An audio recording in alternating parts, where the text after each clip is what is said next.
Hello, everybody. So, for the first offering of VIP with Lin, we have a very important personality, a very important politician, a very important, um, what do you call it in Ilocano?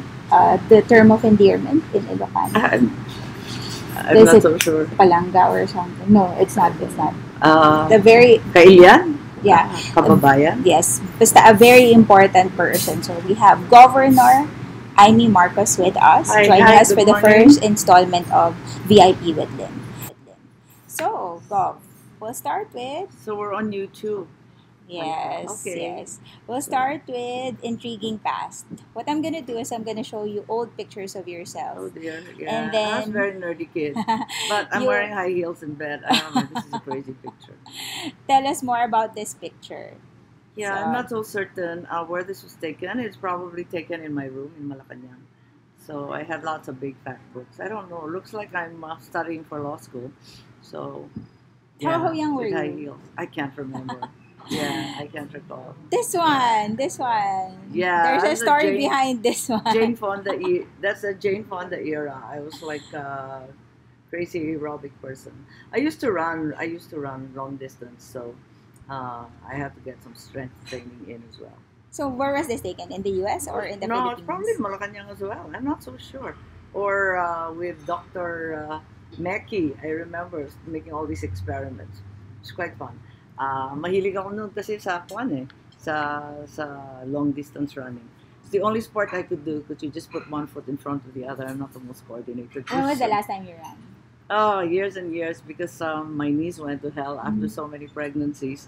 But having said that, I still walk very fast. But that's about it, and I get very little exercise, unfortunately. So I'm beginning to show the wear and tear. Tell me about this, like the fashion behind this Oh yeah, outfit. this is no, this is what? This is probably 1986, 86, 86, 86, 87. We were overseas.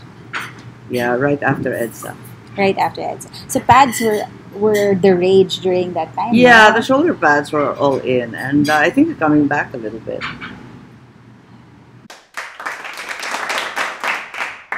Let's talk Yeah, more the about 90s were not the best looking period. But 90s. Why? Why? 80s, 90s, diba? Late 80s, yeah, 90s. I don't think they were the best looking period. They were really ugly disco clothes.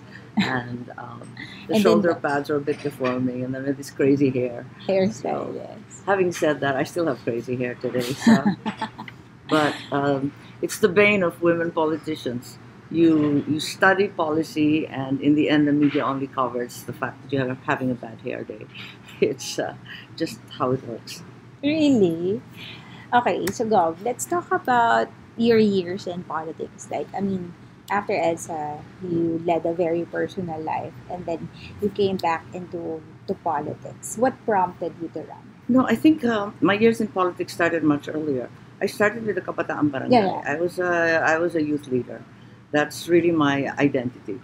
I started with the Kabataan Barangay, which was a an effort by my dad to bring the message of the new society down to the schools, to the barangays, to the out of school youth, which was then a huge problem. He had just declared that high school and not just elementary would be free for everyone. So he was the one who made high school free. And as a result, it was essential that kailangan takpan natin lahat ng mga kabataan, takpan sa um, pag-iintindi kung ano yung ginagawa ng pagbabago sa lipunan. So yun ang ginawa namin. Um, Nung kasagsagan, nung talagang aktibo kami, umabot kami ng 3 milyong miyembro. Members. At kung saan-saan ko sila nakikita ngayon when I'm traveling around kasi I've been traveling quite a bit in the past month and a half. I keep meeting them all over the place and it's extraordinary. Some of them have become pastors, some of them have become entrepreneurs, some of them have gone overseas, obviously. But a great number of them remain in government or as elected officials. The greater bulk really ended up serving the country. So somehow, kapalagay ko, successful kami in a way probably that the SK and the other youth groups that followed were not as successful. Interesting. So yeah, I mean, after EDSA, after going back to a more personal life, you went back into politics. What prompted you to run?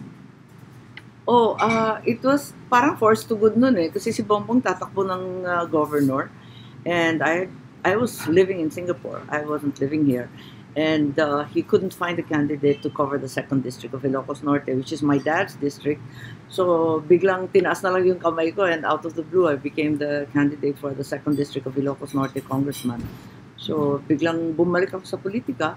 I had been in politics in 1983, 83 hanggang 86. In the interim Batasang Pambansa. So nasa Congress na ako noon. So it seemed like the natural thing to just go back to Congress. So I got shoved into candidacy. I was entirely unprepared. I think it was 3 weeks before the election, and I'd been fresh out of Singapore. People wouldn't even, the printers wouldn't even accept orders anymore for stickers or any kinds of tarpaulins, posters. Wala na kami pagawa. 3 linggo, ikot na lang kami ng ikot na lang ng ikot. House to house, house to house, and we were very warmly received by the people of Ilocos Norte. And ayun, biglang nasa Congress na ako ng 9 years ulit. So I was in Congress until 2007. Wise. So when you were declared as the candidate for that position, for the congresswoman position, 3 weeks na lang into the elections. Yeah. So it's amazing how you're able to make that kind of adjustment and still, get the position or get the role. Wala, sa palagay ko, goodwill na lang ng tatay ko eh. Kasi it's really no credit to me being female or otherwise. It had everything to do with my father's wellspring of goodwill sa Ilocos Norte at saka yung the gratitude, the gratefulness that defines Ilocano. So, talagang utang na loob namin sa kanila dahil talagang, kung tutuusin, walang ka-effort eh. Kasi umikot lang kami ng umikot lang ng umikot. Tapos tinatawagan rin namin, nakakatuwa nga sa Ilocos Norte dahil ito yung probinsya na talagang defined ika nga by migration. Dahil 61% of families in Ilocos Norte actually derive what we call foreign aid. Nanggagaling sa balikbayan, nanggagaling sa migrants, nanggagaling sa OFW, iba-ibang klaseng dollar remittances ang pumapasok sa aming probinsya. At ang ginawa namin ni Bongbong, tawag kami ng tawag sa overseas, sa mga Hawaiano, first of all. Yung mga nasa Daly City, nasa California, yung mga nasa New York, yung mga doctors and medical professionals. Tinatawagan namin yung sa abroad para lang sana katukan nila yung kanilang mga kamag-anak na pinapadalhan. And that was a big part of our campaign. It was really funny and people thought it was really strange. But in fact, sila yung nagbubuhay sa maraming pamilya, nagtutustos ng tuition, at nagbibigay pag may nagkasakit o may namatay. Dahil dito, yun nga, nakilala namin sila nung nasa exile kami ng 6 na taon kasi hindi kami makauwi ng 6 years. Medyo nakilala na namin yung iba sa Hawaii, yung iba sa California. At sila rin ang tumulong sa amin. Sila rin ang nag-alaga sa tatay ko nung nagkasakit. So malaking bagay talaga yung mga balikbayan and the Ilocano communities overseas. So after being congresswoman, nagpahinga ka ng 3 taon? Yes, I'm always quitting politics. It's like the leitmotif of my life. I was always avoiding it. Nung 15 years old ako, pumasok ako sa 15 years ba ako? Hindi ko na maalala. I can't really remember when I started the Kabataan Barangay. Basta bata-bata pa namin. It starts at 15 years old kasi yung KB. I think I was older nung sumabak ako ng Kabataan Barangay. So, at that point in time, ang intindi ko, hindi naman politika yon. Although in retrospect, it was clearly what I was doing. At that time, ang pinakamalaking problema yung out-of-school youth. Talaga napakaraming out of school. Kaya nga yung high schools were built and then eventually yung SUCs, yung mga state universities and colleges, para mababa yung tuition dahil halos lahat ng ating mga universidad at that point in time, puros mga private schools, saksakan ng mahal. Wala naman maka-afford ng mga magagandang eskwelahan nun. So, the state universities, many of them at that point in time were only glorified fishery and agricultural colleges or trade schools and so on. Pero kahit papano napataas yung antas ng kanilang kaalaman. And then yung out of school. We were also the ones sending the first batches of overseas workers. Yung construction, at that point in time, yung Pilipinas nangongontrata, hindi lang tayo trabahador. We had big companies like EEI, AGNP, CDCP, these huge construction firms that were taking contracts from the Jeddah airport and the port, the Tehran airport, Nairobi, all sorts of contracts that Filipino contracting companies were able to get, and we were building them overseas, and they needed Filipino workers. So itong mga out-of-school youth, talagang tinuturuan na namin. So there was a time when TESDA was called NMYC, National Manpower and Youth Council, and we sort of took over that and started churning out all these kids and sent them away. So it's fun because I see them all over the place. Some of the out-of-school youth have now become very, very big electrical and specialized contractors as well, and builders in Saudi, in Kuwait, elsewhere. Very successful. So, tuwan-tuwa naman ako makita sa kanila kasi big time na sila. They entertain us in 5-star hotels, ibang klase na. So, it's a real transformation from what were really out-of-school youth at that time. Ngayon, nakikita natin na nag-iba na yung landscape dahil Pilipino hindi na nangongontrata, trabahador na lang. Tayo na lang yung cheap labor, which probably accounts for the many, many abuses and the dreadful stories we hear from the Middle East. And noon kasi, kahit papano, yung boss, Pilipino pa rin. So kahit papano may malasakit at naintindihan yung problema ng pamilya, yung bakit kailangan na pumunta sa simbahan kada linggo, lahat ng mga issues na gano'n na very culturally based.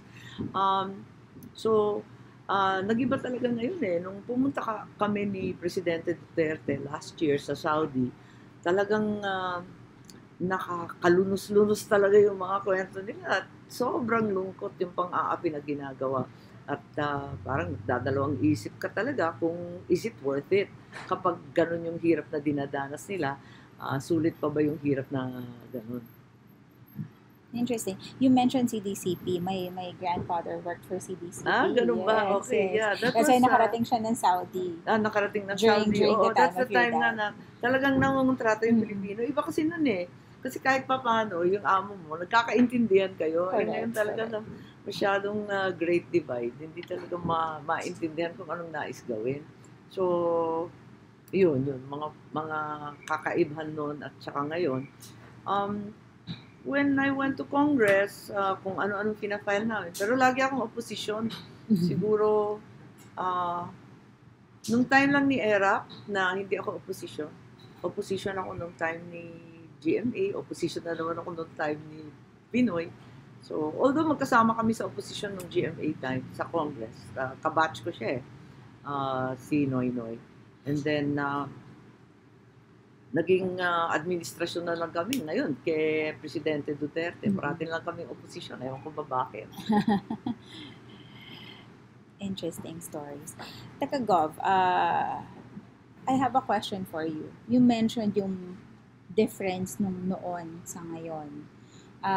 In your capacity as an elected public official,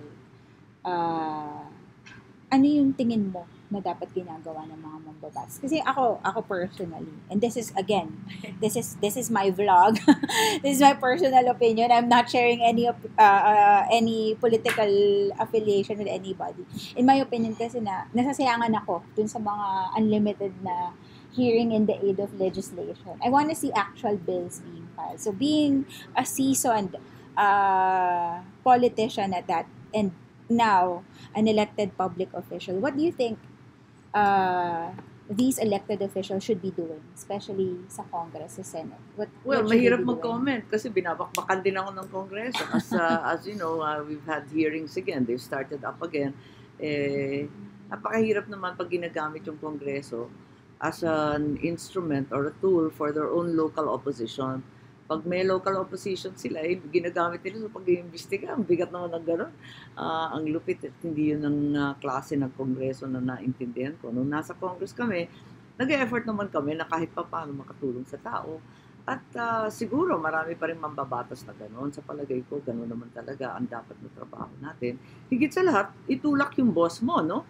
Yung agenda ni Presidente Duterte, hanggang ngayon, wala pa akong naririnig na debating maayos tungkol sa federalismo, yung BBL, umpisa pa lang, tapos yung Chacha, kung magkakaroon nga ng CONAS at constitutional change, parang wala rin tayong ganong naririnig, kanya-kanyang theory, pero sa Congress, at sa Senado, abalang-abala sila sa walang kamatayang investigasyon. This investigation costs a great deal of money. The opportunity lost also for looking at other bills is there. Siyempre, yung oversight power of Congress is well established and should be used. Pero wag naman na sobra-sobra na kasi nakakasawa na rin. Although, halimbawa, yung kay Senator Cynthia Villar, sa palagay ko malaking tulong yung investigasyon sa rice smuggling. Dahil halimbawa, yung Ilocos Norte, kami talaga napipinsala dahil dyan. Napakamura talaga ng inaangkat na bigas, samantalang yung amin, talagang hindi makalaban. So, malaking bagay kapag nag-iimbestiga. Kaya lang, ang daming investigasyon, wala pa nahuhuling smuggler sa agricultural sabotage at economic sabotage. Yung agricultural smuggling, wala pa naman nahuhuli. Kaya 2 taon na yung batas, isang katutak na investigasyon. Sana naman may madali ng smuggler dyan. Oo nga. So sometimes I believe it comes from good intentions, but for some reason, our system doesn't allow for quick action. And yung MRT, walang kamatayang MRT, hindi nga naintindihan ng nanay ko dahil yung LRT niya, bulok-bulok na. She got it almost for free from the Belgian government. And yet, yung MRT3, ayan, tirik pa rin ang tirik, sang katutak pa rin yung pila at hindi mapaliwanag kung bakit. You know, I always hear stories from both sides of the family, mga lolo, mga lola. They always compare yung ngayon tsaka yung dati. Ang sarap makarinig ng mga storya from old people na, kasi ako, I was oriented in school na, Yeah, you know, that's your right. era was like the bloodiest Yes, in that's history. right. Buti na lang, my parents taught me how to discern. So, alam ko kung kailan ako inuuto, kung kailan ako binobola. Yeah, yun ang malaking bagay sa ating mga millennials. Sa palagay ko, this is really the age of information, and as a result, the kids today are much more discerning, much more inquisitive, and insightful about all the information they're receiving. At lahat ng black propaganda, yung sangkatutak na media, yung mga school books na kung ano-anong version ng history na hindi ko na maintindihan, siguro iniisip nila na hindi yata lahat totoo itong nababasa o tinuturo sa kanila at mas makabuluhan yung sinasabi ng lola at lolo. So nagugulat nga ako sa ating mga kabataan dahil tinatanong sa amin, perhaps it's also a failure on our part to tell our story. Because we never had access to much media. Traditional media has more or less banned the Marcoses from telling our side of the tale. But now with online, with all the social media, I think a great deal of truth is finally surfacing. And perhaps we'll have our chance, our day in the sun, to tell the version that we know.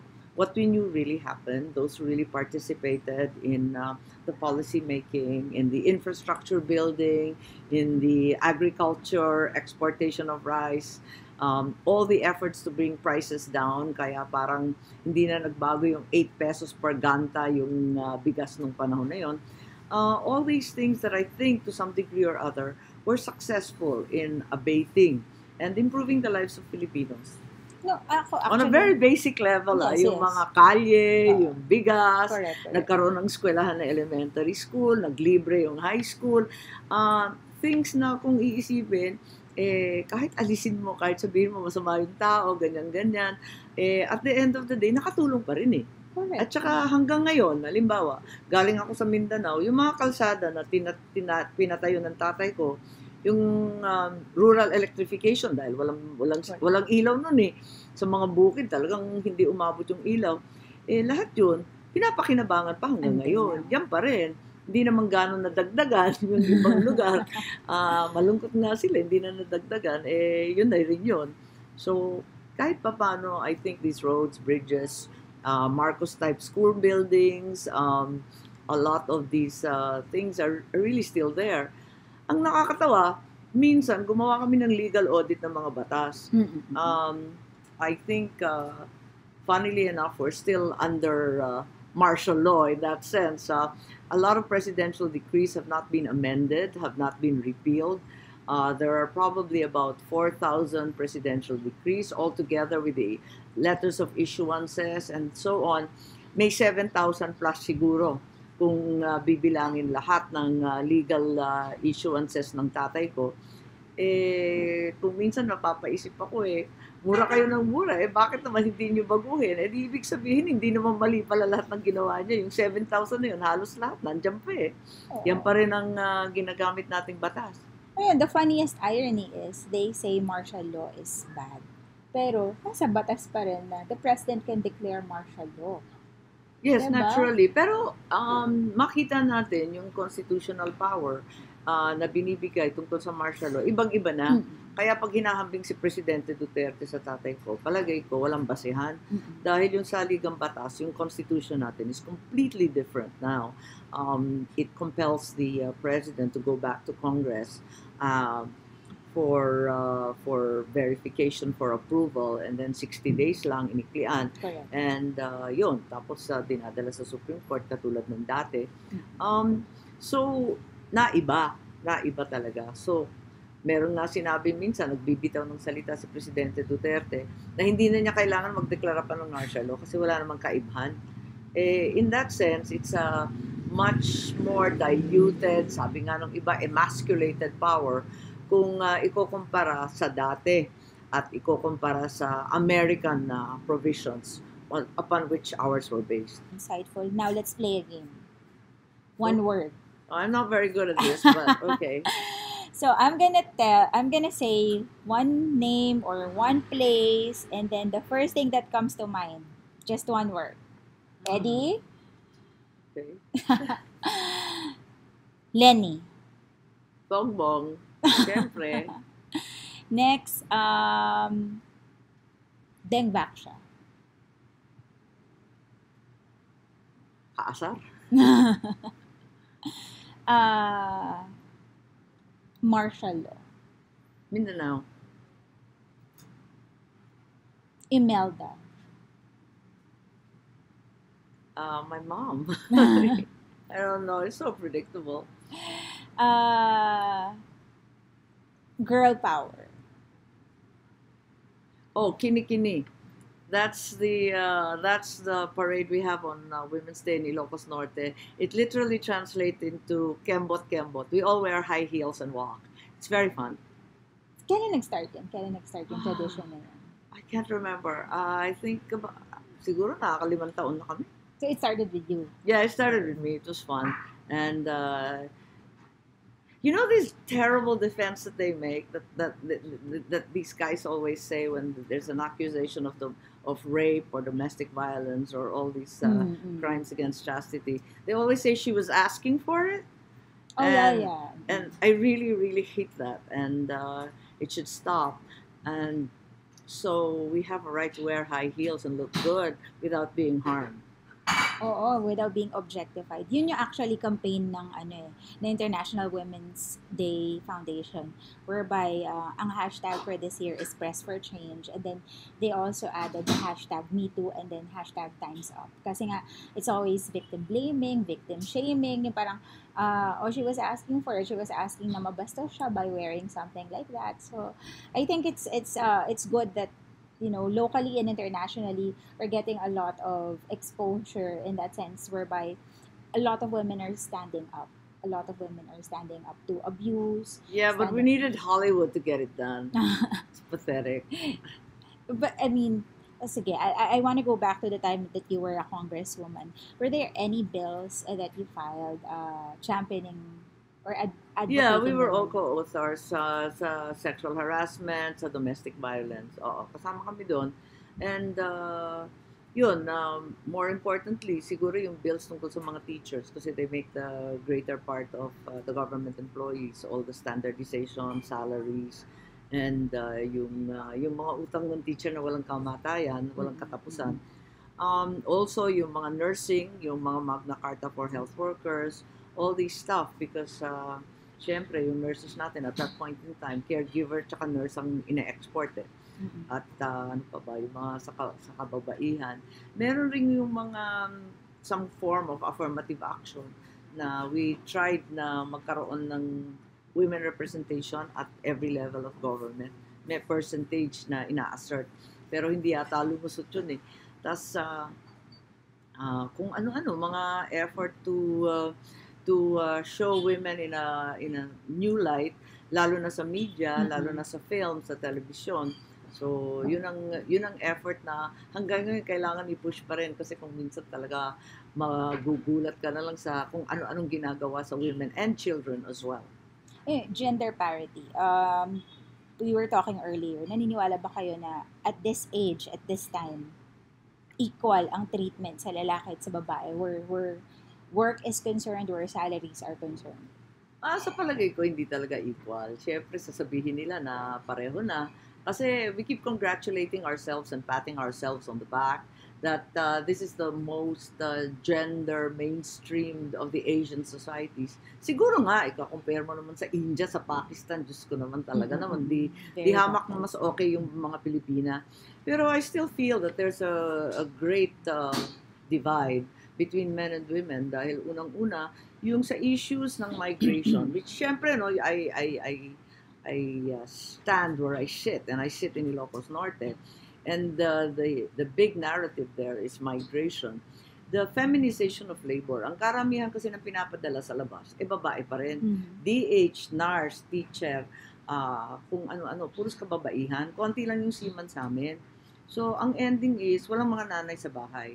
Kapag walang nanay, talagang wasak yung pamilya. Kahit ano pang sabihin mo, talagang pati yung tatay na naiiwan, parang nai-emasculate din Parang hindi niya alam kung ano ba siya. Kung magiging house husband, tagalaba, tagalinis, at the same time, tumatanggap lang siya ng pera, parang kawawa rin yung tatay. Then yung mga anak, hilo rin kasi hindi naasikaso ng mabuti.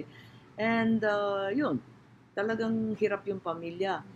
We can see with the feminization nga of labor, it's a big word for a really stark and glaring problem, which is that families are bereft. And you have all these issues of teenage suicide, teenage pregnancy, out of school. All these problems really derive, I feel, to a great extent, from moms leaving the household. So that's one thing na yung OFW, karamihan babae pa rin talaga. So napakahirap talaga sa social cost, baga. Ikalawa, I think the other flagrant example of inequality is the issue of women in the remote rural areas. Kasi the opportunities there are very, very marginal. Kung tutuusin, women continue to own very little land. Konting-konti lang ang kababaihan na talagang may titulo sa lupa, tapos makakautang sila doon. Hindi naman sila nakakautang. When in fact, a lot of them are performing a great number of the agricultural requisites. No? Sila rin ang maliban sa actual planting, maraming ginagawa ang kababaihan dyan kasi yung mga all the inputs to the rice, for example, or the vegetables, tapos sa harvest, sila pa rin. Sa processing, karamihan babae, di ba? So, we like to say that women feed the world, and anything that women do goes straight to the family's income.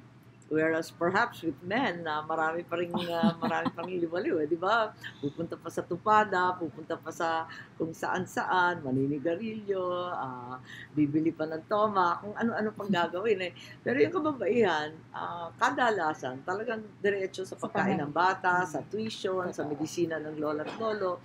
Hindi ko naman linalahat kasi may mga lalaki naman na talagang grabe ang sakripisyo.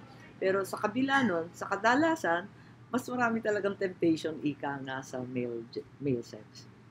So, going back to those two things na na-mention nyo, Gov, sa Ilocos, ano po yung ginagawa ng government nyo to make sure na hindi, yung the sanctity of the family is preserved na kahit umalis yung nanay, or are we giving opportunities for women para wag na silang umalis at all and Yes. just stay with the families? Yeah, the dream is that migration will be a choice, a knowledgeable, a balanced choice rather than an act of desperation. No? Kasi wala nang magawa. Di sige, abroad na, kahit kapit na lang sa patalim, kahit yung recruiter, di mo kilala, hindi mo alam kung saan ka magla-landing, wala kang kamag-anak, wala kang kamuang-muang. No?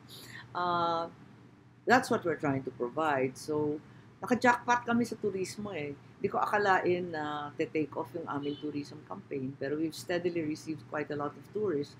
And ngayon, nakadali pa kami nung Star Cruise at yung Costas, yung Royal Caribbean is interested. Wala nga kaming port eh, pero pumupunta sila eh.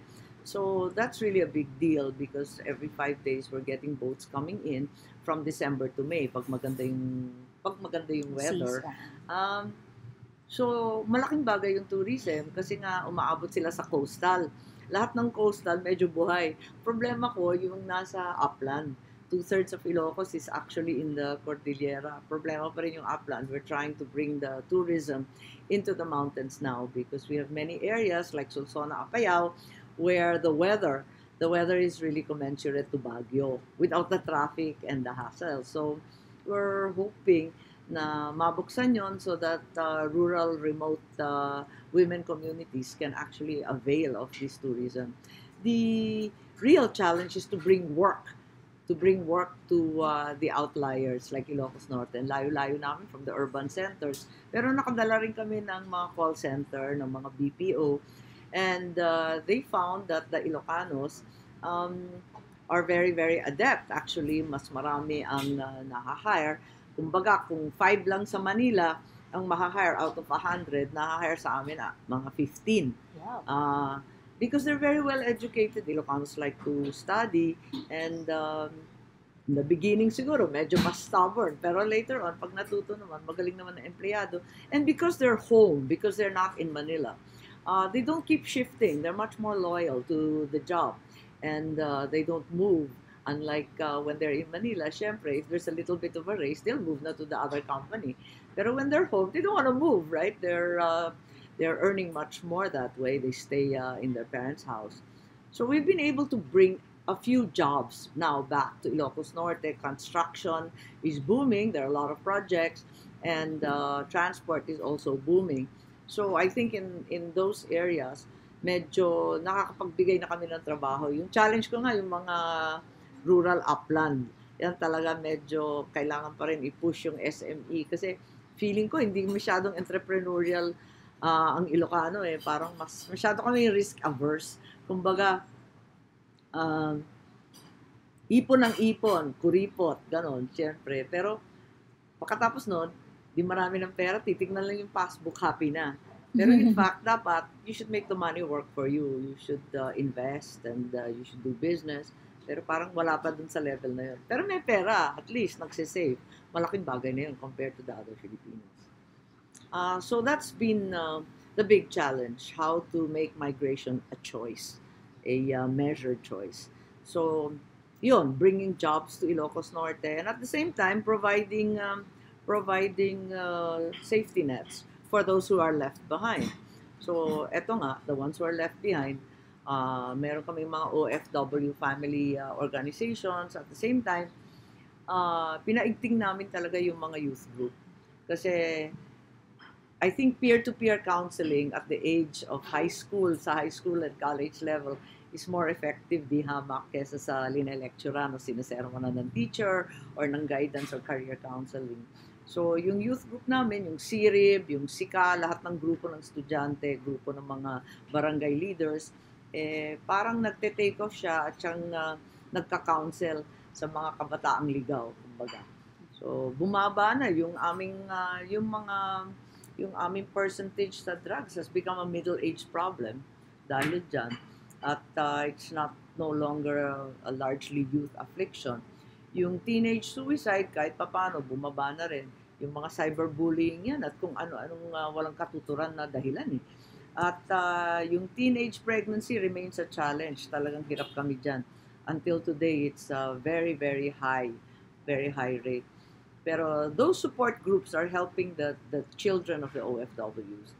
I think finally we keep close contact with the OFW communities, the balikbayan communities, the migrant communities. Iba-iba na kasi yung Iba na. Ilocanos abroad. I think we are the longest staying migrants overseas. Kasi yung mga Ilocano, di ba, we've been leaving home since 1906 on a mass basis for the Hawaiian Planters Association. So naging sakada sa Hawaiian, 1906 pa lang. Yung iba naging migrant na um, established na sila, pero nagpapadala pa rin sila ng pera. Tapos there was a big balikbayan rush noong 1960s. Ito, karamihan ito, mga nurse, mga doktor. And many of them are coming back because they were the baby boomers. They're entering their ages of retirement in their 60s now. So, marami sa kanila, kung hindi nagre-retire sa Ilocos, patagal yung kanilang stay.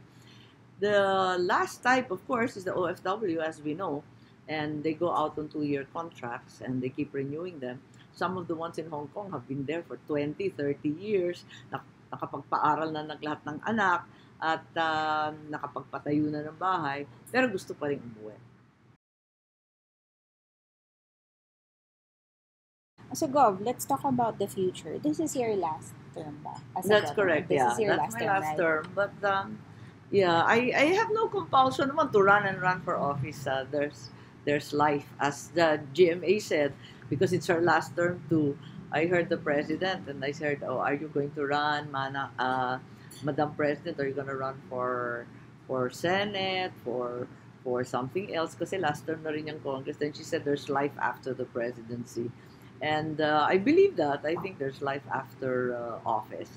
Um, ang nangyayari lang sa pamilya namin, dahil nga sa protesta ni Bongbong na 2 taon nang nakalipas at wala pang nangyayari, napapag-usapan na baka somebody else should run for national office. Ako, or yung anak niya, or whoever. Dahil ayaw ni Bongbong i-abandon yung protest niya. Lit-lit lang ng pagitan. That's right. It's only 200,000 Oo, natulog lang ako eh. Exactly, literal. I was in Singapore at that time. Hindi ako nakaboto, pero sabi ko, I can go to sleep lang lamang na si BBM. Pagising ko, oh my goodness. Oh yeah, I know, baliktaran. We're already over 1 million and plus, right? Correct. Tapos biglang naidlip eh. So I guess, in the immortal words of Kuya Jerms, walang tulugan. Huwag mong tutulugan yung election mo. Otherwise, kung ano nangyayari. Correct. Daming kababalaghan. So, ayun. The justices have reset again the recount sa March 19. Ewan ko kung talagang matutuloy na yung pagbibilang ng Camarines Sur. Inaasahan ko na talagang magbilang na, dahil yun nga, yung pinakita ni Bongbong ng kanyang mga balota, yung kanyang boto, iba itsura, di ba, yung mga oblong, square. Ano ba yan? May mga kodigo. So, eto nga ang inaasahan namin. But in the meantime, umiikot ako. Unang-unang pasalamat sa lahat na sumuporta kay Bongbong. Napakarami naman nila. Halimbawa, kahapon, nandun ako sa Zamboanga City. Nanalo si Bongbong doon. Kaya thank you naman ako. Daming ang Ilocano community doon. Nagulat ako silang sumalubong sa akin. And then, I'm also getting the lay of the land, kumbaga. Because I haven't been going around for a long time. I was in Ilocos Norte, 8 years na ako talagang babad na babad doon, sobrang lokal. So it's interesting. I think local government gives a wealth of options to a politician. Ibig ko sabihin, kapag naggaling ka sa lokal, iba yung paningin mo eh. It's good to have the bird's eye view, the big picture, to have great perspective over everything from Manila, from the national policy level. But it may even be more important to have the worm's eye view sa ibaba, sa grassroots, kung ano-ano talaga yung pinag-aabalahan ng lokal, kung ano talaga yung pakiramdam, yung talagang nagpapahirap sa atin. I think President Duterte is perhaps the first president who comes from the local government. And it's probably why we have reactions to the unorthodox, unusual responses he has to national problems. But at the same time, we have to say that they're real and they've been effective. And that's probably the reason why the support for him has been so overwhelming, even after 18 months, which is known to be the tricky part. After the honeymoon period of every president, there's the backlash period. Correct. Correct. We should be in the backlash period, pero he's still in the high 80s. 80s, correct. So I think it has a great deal to do with the fact that he was a mayor. He was a great mayor. He loved being mayor. He continues to want to be called mayor, and and I think this local background really enriches public life. So, bukas ang pinto sa inyo. Yes, Bukas oo. ang possibility. Oo, pwede siguro. Pwedeng pag-isipan. I've been avoiding going to the Senate for the longest time. Tatakot nga ako dahil it's another talking shop and tagal ko sa Congress. Parang daldal lang kami ng daldal. Napagod din ako doon. At minsan nakakahiya, pag pupunta ka sa lokal at may pinsala, may kalamidad, sasabihin mo, ano sasabihin mo? Sasabihin mo, ma'am, walang medisina, walang pagkain. Siyempre, magdadala ka konting relief. Pag naubos yung relief, ano sasabihin mo? Magpapasa ka ng batas. Parang nakakatawa parang hindi tama yung response. So, I've sort of been hesitant about going back to the legislature. But having said that, I think we live in interesting times, as the Chinese curse will have it. And this is a moment where we have a chance at real change. We have a leader, a president who's bent on transforming society. And I really believe him. So maybe it's time. Wow. So, any messages sa, hindi lang sa, well, let's start with the women. Kasi this is our month. So, sabi nga na International Women's Day organization, Press for Change. Yeah. So, any messages sa mga kababaihan, and then later on, sa mga kababayan naman. Yeah, I'm not a big one to give advice, but yes, I think women need to find their way. There's really no need to become a little man. Leadership takes many forms. You don't really need to become a guy. You don't need to use your bigger physical presence, your louder voice, or your very assertive manner. You can be a mother, you can be a wife, you can be a daughter. Women have other tools. And I think we should use our huge wellspring of EQ, for example, which apparently, according to Harvard Business School, defines CEOs and not IQ. I think the emotional quotient of women is tremendous and it's underutilized. We are far more sensitive and attuned to people's needs. I think we should use that. We also know the value of motherhood, of tenderness, and a new style of leadership could ensue that's more consultative, that's more caring, that's less commanding, and perhaps more listening. I think this kind of female leadership is really what we need today. Na kailangan pakinggan, lahat ng user-generated content na nardyan, kailangan na lahat ng daing na umaabot sa'yo sa text at anonymous calls, lahat yan pakinggan kasi malaking bagay yan. All these digital and other technology is a huge tool for us to hear what's going on. And I think women are particularly attuned to that. Sa ating kababayan, tulungan natin ang presidente. I think determinado siya na magkaroon ng pagbabago. At tayo naman sa ating makakaya, sa abot kaya ng bawat isa, gawan rin natin ang pagbabago. Ang pagbabago ay nagmumula sa sarili, sa atin muna, kung paano natin mababago ang kaisipan na pansarili at kung minsan walang kakwenta-kwenta. Isipin natin yung kabuuhan ng Pilipinas at yung makakabuti sa nakararami. Parang sermon. Thank you. Hindi Thank bagay you sa akin. so much, Gov.